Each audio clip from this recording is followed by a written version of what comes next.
You're spending like all this time endangering the lives of yourself and your family.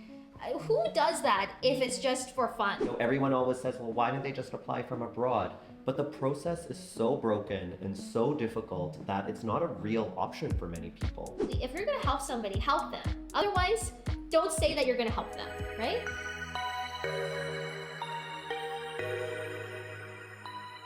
Hi, everyone. So we wanted to start a podcast about immigrant stories. As you may have seen in the news and in a lot of media right now, immigrants are getting a really bad rep. And what we wanted to demonstrate is all the incredible things that they bring to our country. And we've decided to do this by telling their stories. So for the first story, I did an interview with my sister-in-law. She's a refugee who came here when she was 2 years old with her family from Vietnam back in the 80s, right after the Vietnamese War. You know, my sister-in-law who is standing right there, and the story of her coming with her family and her mom, you know, my niece her daughter is only 2 years old. And I can't imagine her being that age, coming with her mom on a boat with 2 other kids by herself in a boat that was meant for 10 people with 100 people on there, meeting pirates.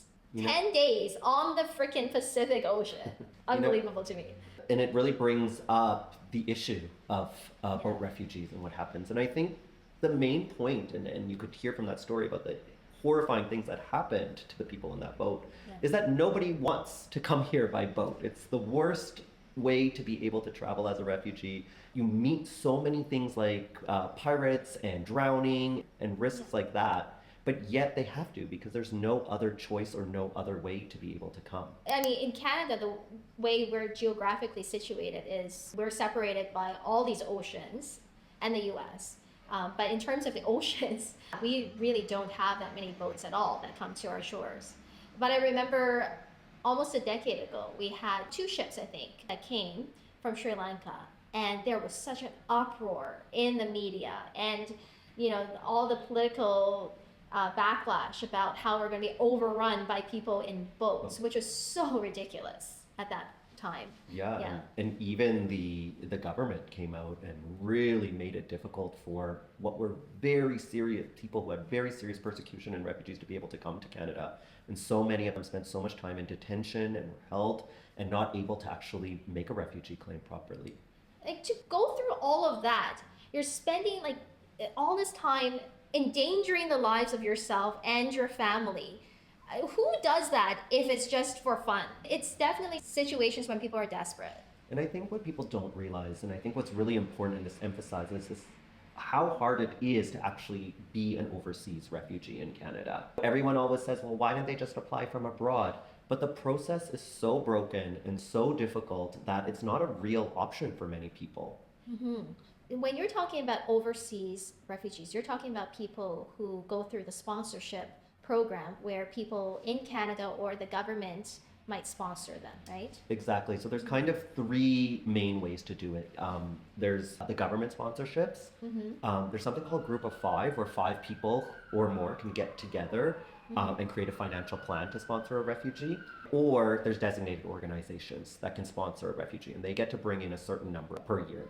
But the big problem is that to be a refugee, you have to leave your country, and you have to get something called a UNHCR designation. So you're sitting in a refugee camp, and these UNHCR designations, in so many instances, can take years and years to get. In some cases, 7 to 8 years to be able to get that UNHCR designation.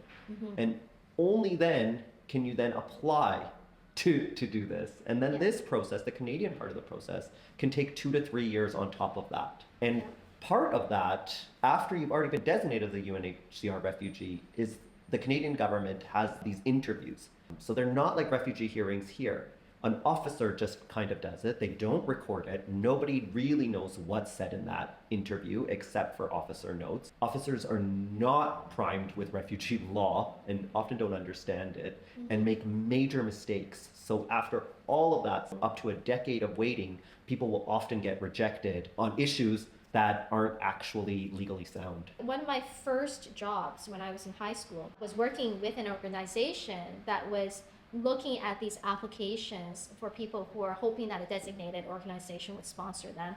And back in those days, that was with people who were involved in the Liberian wars, and where people were just being slaughtered and women were being gang raped, and it was just horrific. Like, these stories are horrific, and it's just for someone to be in a refugee camp where it's so dangerous as well, even in the camps, and spend years waiting. It just becomes untenable for people to do that. I think the overseas process doesn't recognize that the need is immediate. Yeah. It's not when these violence is happening. It's not okay to say to somebody, you know what, don't worry, in 10 years we'll figure out a process for you to come. And that's what creates this desperation to have to get out and go somewhere. And often it's done by boat, which is so dangerous for everybody. Yeah. In my sister-in-law's case, there was a government action program at that point for the Vietnamese people, and also for Syria. Recently, there was something for that. So in those cases, the government, when they say, okay, we're going to allow this many people, there was a concerted effort and the process is sped up. But in other situations, if you don't have that political will to do it, it just takes so long to do it. Yeah, and what people don't understand is even in those cases, so Syria, for example, the only thing that the government really did was take out that requirement for a UNHCR designation, which is what I said. So they still kept that whole other portion to it where there was an interview process and things like that, but it decreased the timeline significantly because they didn't need the UNHCR certificates. Yes, and the interviews and the UNHCR certificates, they really do ensure that someone is a refugee in that case. When people say, oh, well, are they really refugees? Well, I think someone who has gone through all of that and are living in a refugee camp, I think that chances are they're refugees when they come through, right? There's a lot of checks before. So, when they came to Canada, people were talking about how much benefits refugees have. Oh, they're given a place to live. Oh, they're given money. Well, in my sister-in-law's time, they were given a 1-bedroom apartment for 8 people at that point. 6 kids, 2 parents, 1 bedroom. They were all sleeping in 1 bedroom, 8 people. And the fact of the matter is, even if they're government-sponsored refugees, they have, 1 year where they're given some support, and then afterwards they're left on their own, right? If we are there to say, we are going to help you come to Canada, you can't just say, I'm going to help you with one hand and take away from the other. You can't have people who have zero, they have absolutely nothing, come to this country and have no housing, no food, no support. And so I think all these complaints where people are saying, oh, you know what, we give them so, it just, to me, it just gets to be, if you're going to help somebody, help them. Otherwise, don't say that you're going to help them, right? Yeah, I think what this interview really brought up was how amazing refugees are simply at entrepreneurship and how much they can bring to Canada in that way. These are some of the bravest, most tenacious people, and those are the characteristics that also make for incredible entrepreneurs. And what I loved about this story was it really brought up a great example of it, and especially in the context of Vietnamese refugees and nail salons. Yeah. So you actually, what's the background around that? Like, you did some research on that, right? So I was actually, I watched this amazing documentary by the director Adele Freefam, and it's called Nailed It. And basically, she was talking about the origin story of nail salons for refugees in North America. She pins it back to the movie star, Tippi Hedren. I don't know if you heard of her. She's an old-timey film star. She's been in a bunch of Hitchcock films. And in 1975, she was actually helping Vietnamese refugee women in Southern California. They kept complimenting her nails and how amazing her nails looked. Yeah. And she had this amazing idea of bringing her manicurist, Dusty Coots, over and giving the Beverly Hills style nails manicures and teaching these women how to do them. And from these 20 women, it has snowballed into what I later found out is an $8 billion industry today. And it's very, very heavily owned by Vietnamese people. Amazing. Definitely my sister-in-law's family, their nails are impeccable, for sure.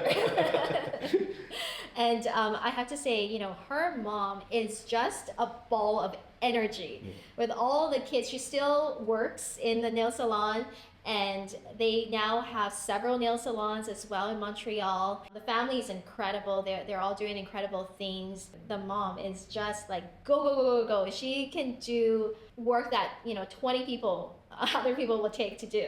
Yeah. And it goes to show a woman who is able to survive those situations. And refugees, I think, are some of the most amazing people. Refugees are survivors, basically, right?